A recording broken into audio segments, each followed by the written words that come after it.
नमस्कार दोस्तों, general science की इस क्लास में आप सभी का स्वागत है। आज बात करते हैं विद्युत चुंबकीय तरंग के बारे में, इलेक्ट्रोमैग्नेटिक वेव्स, और इनसे संबंधित भी क्वेश्चंस पूछे जाते हैं, जैसे कि रेडियो तरंगे, माइक्रोवेव, ये इंफ्रारेड, विजिबल, ठीक है, यूवी तरंगे, एक्सरे, गामा, इनसे संबंधित कहीं ना कहीं आपको पेपर में सवाल देखने को मिल जाता है। ठीक है, तो वही अपन डिस्कस करेंगे कि भाई विद्युत चुंबकीय तरंगें होती क्या है, ठीक है, और अपन इसको कितने पार्ट में बांट सकते हैं, किसका क्या यूज है, रेडियो तरंगें कहाँ काम आती है, माइक्रोवेव कहाँ काम आती है, ये इंफ्रारेड क्या होती है, विजिबल लाइट तो पूरा ही सेक्शन है, इसके तो मैं रिगार्डिंग एक अलग ही लेक्चर बनेगा। ठीक है, ये तो बहुत ही इंपॉर्टेंट है। अल्ट्रावायलेट, एक्सरे, गामा रे, ऐसे कई चीज़ें। तो चलिए स्टार्ट करते हैं। विद्युत चुंबकीय तरंगें, तो पहली बात तो बता दूं कि भाई अपन जब तरंग पढ़ते हैं कि तरंग कितने प्रकार की होती है वगैरह, तो अपन ऐसे पढ़ते हैं, एक तो यांत्रिक तरंग होती है, एक होती है विद्युत चुंबकीय तरंग। एक तो होती है यांत्रिक तरंग, दूसरा होती है विद्युत चुंबकीय तरंग। ठीक है, अब जैसे कि यांत्रिक तरंग और विद्युत चुंबकीय तरंग में क्या फ़र्क होता है, कौन कौन सी होती है, यांत्रिक वर्सेस विद्युत चुंबकीय, यांत्रिक वर्सेस विद्युत चुंबकीय, विद्युत चुंबकीय। ठीक है, तो यांत्रिक तरंगें तो वो होती है जिनके संचरण के लिए, जिनके आगे बढ़ने के लिए माध्यम की आवश्यकता होती है। ठीक है, यानी कि यांत्रिक तरंगों में क्या बोल सकते हो आप, ध्वनि। मैं ध्वनि ये बोल रहा हूँ, यहाँ पे हवा है, हवा एक माध्यम है, तभी वो आप तक पहुँच पा रही है ध्वनि। ठीक है, आप तक मतलब बोले तो आप तक सीधा उससे ही नहीं आ रही आवाज़ से, वो तो वीडियो से आएगी, लेकिन ऑब्वियसली सीधी सी बात है, मैं बोल रहा हूँ और मेरे फ़ोन में कैप्चर हो रही है आवाज़, तो मेरे बोलने से लेकर इसमें मतलब जो भी फ़ोन में कैप्चर होने तक, ठीक है, वो किससे हो रहा है, वो हवा माध्यम से हो रहा है। ठीक है, अगर हवा ही ना हो ना तो मैं कुछ भी बोलूँ, कितना भी बोलूँ ज़ोर से, कुछ भी आवाज़ जाएगी नहीं। ठीक है, तो यांत्रिक तरंगें क्या होती है, ध्वनि तरंगें, या फिर डोरी में उत्पन्न तरंगें, ये भूकंपीय तरंगें, पानी में उत्पन्न तरंगें, ये सारी होती है यांत्रिक तरंगें। ठीक है, और ये सारी किस प्रकार की होती है, अनुदैर्ध्य। किस प्रकार की होती है, अनुदैर्ध्य। अब बात करते हैं भाई विद्युत चुंबकीय तरंगों की। तो विद्युत चुंबकीय तरंगें क्या होती है, इनके संचरण के लिए माध्यम की आवश्यकता नहीं होती है। समझ गए, विद्युत चुंबकीय तरंगें बिना किसी माध्यम के भी संचरित कर जाती है, इनके संचरण के लिए माध्यम की आवश्यकता नहीं होती। ठीक है, निर्वात में भी संचरित हो जाती है। ये जो तरंगें हैं वो निर्वात में, जहाँ पर वायु भी नहीं हो, निर्वात मतलब कुछ भी नहीं, निर्वात जहाँ पर वायु भी ना हो, वहाँ पर भी संचरित हो जाती है। क्यों, क्योंकि इसके लिए माध्यम की आवश्यकता नहीं होती। जबकि निर्वात में ध्वनि तरंगें अपन बोल नहीं सकते, निर्वात में मुंह तो जरूर हिला सकते, लेकिन उससे ध्वनि उत्पन्न नहीं होगी। मतलब उत्पन्न तो, हाँ ये समझ लो, उत्पन्न तो हो जाएगी मानो, लेकिन उसका संचरण बाहर की तरफ। ठीक है, वही तो अपने लिए तो ना के बराबर हुआ कि सामने वाला को भी निर्वात में खड़े, मैं खड़ा हूँ, सामने एक और वो बस ऐसे अपने को दिखेगा, मुंह हिला रहा है बस, लेकिन वो आवाज़ अपने पास नहीं आएगी। ठीक है, उसको खुद को सुनाई देगी, पहली बात तो संचरण के लिए माध्यम की आवश्यकता नहीं होती। विद्युत चुंबकीय तरंगें के संचरण के लिए माध्यम की आवश्यकता नहीं होती, बिना किसी माध्यम में भी संचरित हो जाती है, निर्वात में भी संचरित हो जाती है। अब विद्युत चुंबकीय तरंग होती क्या है, एग्जाम्पल, लाइट, प्रकाश। ये जो प्रकाश है वो क्या है, विद्युत चुंबकीय तरंगें है। जो प्रकाश है वो क्या है, विद्युत चुंबकीय तरंगें है। ठीक है, विद्युत चुंबकीय तरंग किस प्रकार की होती है, अनुप्रस्थ प्रकार की होती है। किस प्रकार की होती है, अनुप्रस्थ प्रकार की। क्यों, क्योंकि इसमें विद्युत क्षेत्र होता है, चुंबकीय क्षेत्र होता है, तरंग संचरण की दिशा परस्पर लंबवत होते हैं, ऐसे होता है। ठीक है, जैसे कि ये तरंग संचरण की दिशा हुई, तरंग इस साइड जा रही है और उसके ऊपर नीचे लंब दिशा में ऐसे, हाँ, ऊपर नीचे लंब दिशा में एक साइड विद्युत क्षेत्र होगा, एक साइड चुंबकीय क्षेत्र। समझ गए। फॉर एग्जांपल मैं आपको बताऊं, ये विद्युत चुंबकीय तरंग है, तो ये जा रही है ना, तो इसके ऊपर नीचे ऐसे, समझ गए, ये होगी तरंग संचरण की दिशा, इनके संचरण की दिशा, यानी कि आगे बढ़ने की दिशा। इस साइड चुंबकीय क्षेत्र होगा तो इस साइड विद्युत क्षेत्र, एक दूसरे के लंबवत होंगे। ठीक है, अब देखिए, तो बात समझ में आ गई कि भाई यांत्रिक तरंगों और विद्युत चुंबकीय तरंगों में क्या डिफरेंस है। ठीक है, यांत्रिक तरंग में किसको शामिल करोगे, ये जो अपनी ध्वनि वगैरह। ठीक है, ध्वनि से उत्पन्न तरंगे। वैसे जब अपन एक टॉपिक एक बार आएगा जब अपन पढ़ेंगे सिर्फ तरंग, विद्युत चुंबकीय तरंग नहीं पढ़ के तरंग पढ़ेंगे, उसमें भी ये चीज़ें एक बार अच्छे डिस्कस कर लेंगे। बाकी तरंग दो प्रकार से आप मान लो कौन कौन सी, यांत्रिक और विद्युत चुंबकीय। यांत्रिक में कौन कौन सी आती है, ध्वनि तरंगे है, डोरी में उत्पन्न तरंगे है, भूकंपी तरंगे है, पानी में उत्पन्न तरंगे है, वो सब क्या आती है यांत्रिक तरंग, जिसमें माध्यम की आवश्यकता होती है, ठीक है, जो किसी न किसी माध्यम में उत्पन्न होती है, ठीक है। जबकि विद्युत चुंबकीय तरंगे यानी कि फॉर एग्जाम्पल प्रकाश, इसके लिए कोई माध्यम की आवश्यकता नहीं होती, ठीक है, कोई माध्यम की आवश्यकता नहीं होती, ठीक है। ये जैसे कि प्रकाश तरंग, विद्युत चुंबकीय तरंगे ना, इनको यदि आप सघन माध्यम में लेके जाओगे तो इनका वेग घट जाता है, और सघन माध्यम में इनका वेग घट जाता है, जबकि जो विरल माध्यम होता है उसमें वेग बढ़ जाएगा, मतलब, ठीक है। अब बात करते हैं कि इनको, अब देखो, अब आगे इन 7 जो टाइप है इनके बारे में जानने से पहले मैं आपको एक फॉर्मूला बताता हूँ। आपने देखा होगा ऊर्जा का सूत्र, एक ऊर्जा का सूत्र देखा होगा आपने, E = H म्यू, इसे देखा होगा। यहाँ पर H क्या होता है, प्लांक नियतांक, H क्या होता है, प्लांक नियतांक, और ये क्या होता है, फ्रीक्वेंसी होता है, यानी कि आवर्ती, क्या होता है, आवर्ती, ठीक है। तो यहाँ से आप देखोगे तो E = HV, और इसको आगे इसको म्यू को, इसको म्यू बोलते हैं, म्यू को C/λ भी लिख सकते हैं, HC/λ। इसका मतलब क्या हुआ, यहाँ से देखोगे तो E जो ऊर्जा है वो समानुपाती तो किसके हुई, आवर्ती, भी मतलब क्या होता है, आवर्ती, और फिर आगे देखोगे तो 1/, ये H भी नियतांक है, C क्या, प्रकाश का वेग है, ये भी नियतांक है, ये तो फिर किसके हुआ, व्युत्क्रमानुपाती, इसके तरंग दैर्ध्य, तरंग दैर्ध्य। अब देखो यहाँ से फॉर्मूला क्या है कि भाई E समानुपाती किसका होता है, आवर्ती, यदि आवर्ती ज़्यादा होगी तो ऊर्जा ज़्यादा होगी, ठीक है, और तरंग दैर्ध्य कम होगी तो ऊर्जा ज़्यादा होगी। बात समझ गए, या तो समानुपाती यानी कि आवर्ती बढ़ेगी तो ऊर्जा बढ़ेगी, जबकि यहाँ पर तरंग दैर्ध्य घटेगी तो ऊर्जा बढ़ेगी, ठीक है। तो ये चीज़ 2 पॉइंट ध्यान रखना, अभी मैं आपको बताता हूँ इन 2 पॉइंट का यूज़, ठीक है। देखिए अब होता क्या है, एक्चुअली मैं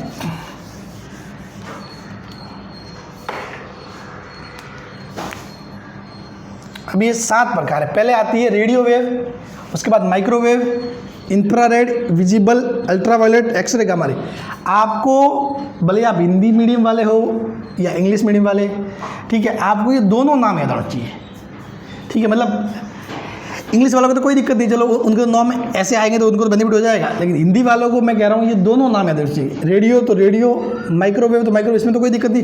इंफ्रारेड को क्या बोलते हैं, अवरक्त बोलते हैं, पता होना चाहिए, क्योंकि एग्जाम में आपको कभी कभी अवरक्त दे के ऐसे दे देंगे इंफ्रारेड, इंफ्रारेड, वहाँ भाई साहब आपकी फिर हालत बदली हो जाएगी फालतू का, क्योंकि अपने को सब कुछ पता है, कौन सा पता, लेकिन कुछ लैंग्वेज की इश्यू की वजह से अपना सवाल गलत हो जाएगा। इसलिए इसको ऐसे ही याद रखना, अवरक्त को क्या बोलते हैं, इंफ्रारेड, क्योंकि आपको ऐसे अगर इंफ्रारेड दे दिया तो फिर आप क्या करोगे, ठीक है।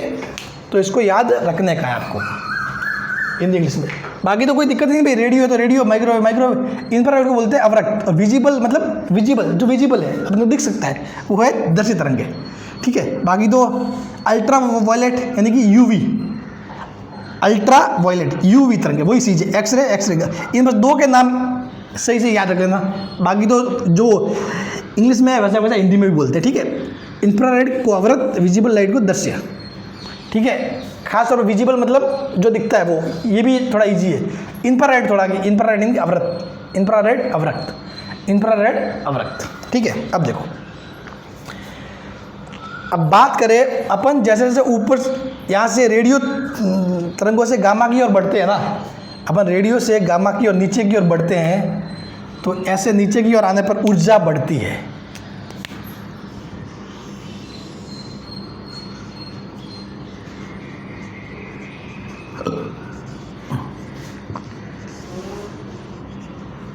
समझ गए। ये तीर किया मैंने नीचे की ओर, मतलब इन गामा किरणों की ऊर्जा क्या होगी, तरंगों की ऊर्जा सबसे ज़्यादा होगी, तो ऊर्जा बढ़ रही है, इसका मतलब क्या होगा, आवृत्ति भी बढ़ रही है, ऊपर से नीचे जाने पर क्या हो रही है, आवृत्ति भी बढ़ रही है, ठीक है। और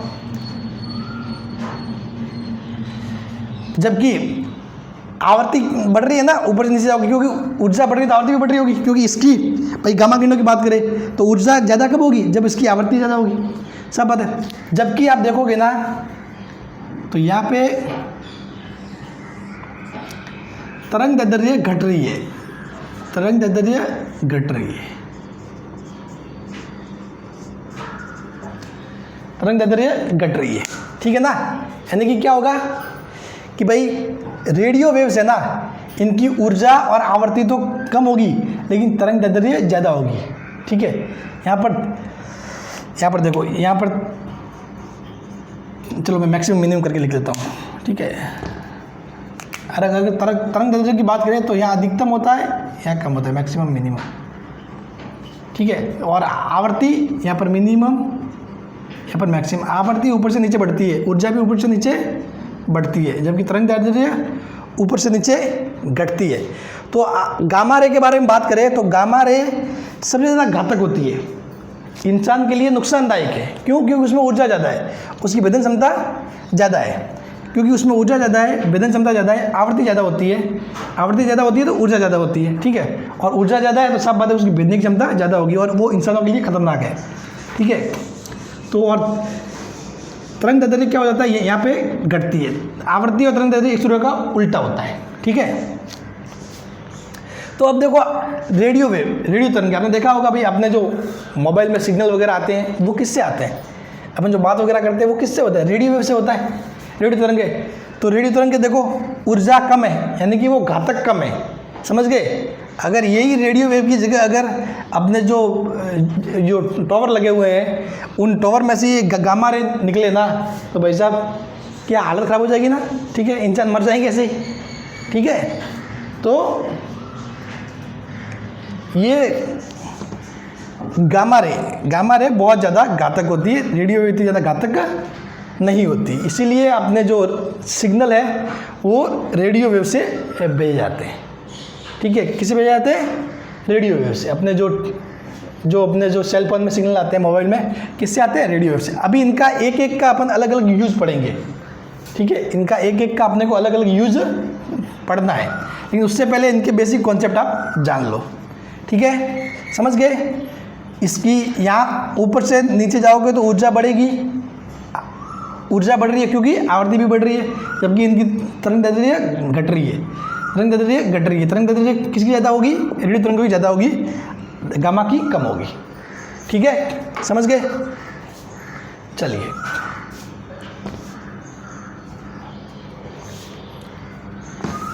अब बात करते हैं अपन, एक चीज़ आपने नाम सुना होगा कि सर स्पेक्ट्रम क्या होता है।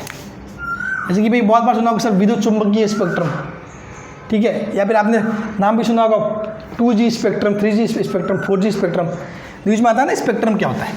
तो अब देखो मैंने बताया कि भाई रेडियो तरंगे है, ठीक है, इनके लिए आवृत्ति होती है कम और यहाँ नीचे जाने पर वो आवृत्ति बढ़ती है। तो ये रेडियो तरंग की आवृत्ति मतलब आवृत्ति कोई एक फिक्स आवृत्ति नहीं होती कि भाई मैंने मान लिया कुछ भी x हर्ट्ज, तो ऐसा नहीं कि कोई फिक्स पॉइंट वाली रेडियो, एक रेंज होती है, एक क्या होती है, रेंज होती है, ठीक है। जैसे कि फॉर एग्जांपल मैंने मान लिया फॉर एग्जांपल 800 मेगाहर्ट्ज से, ठीक है,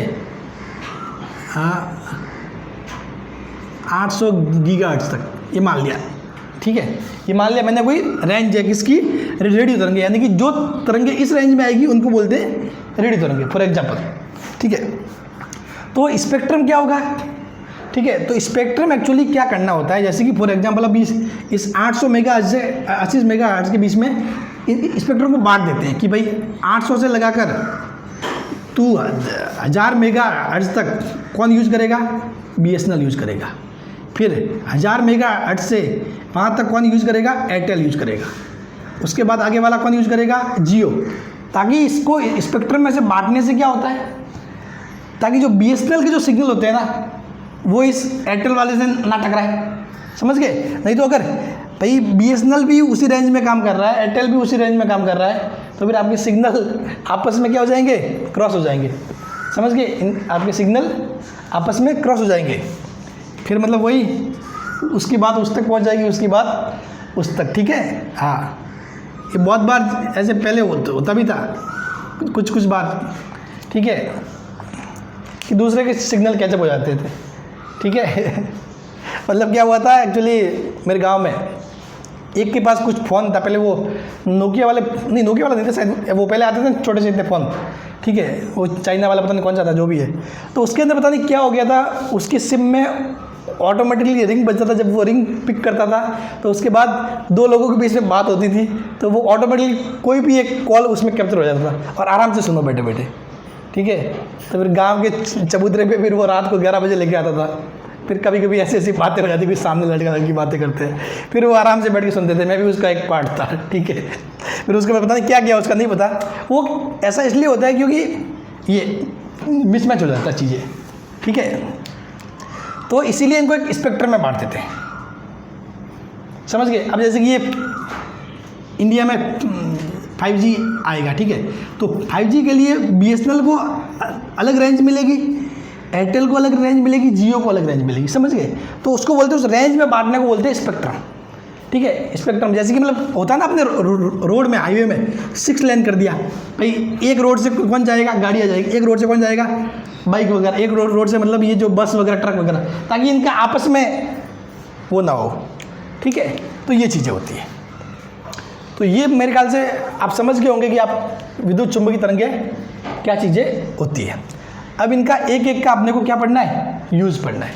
क्या पढ़ना है, इनका एक एक का यूज़ पढ़ना है। ठीक है, चलिए तो इनका उपयोग अपन देख लेते हैं।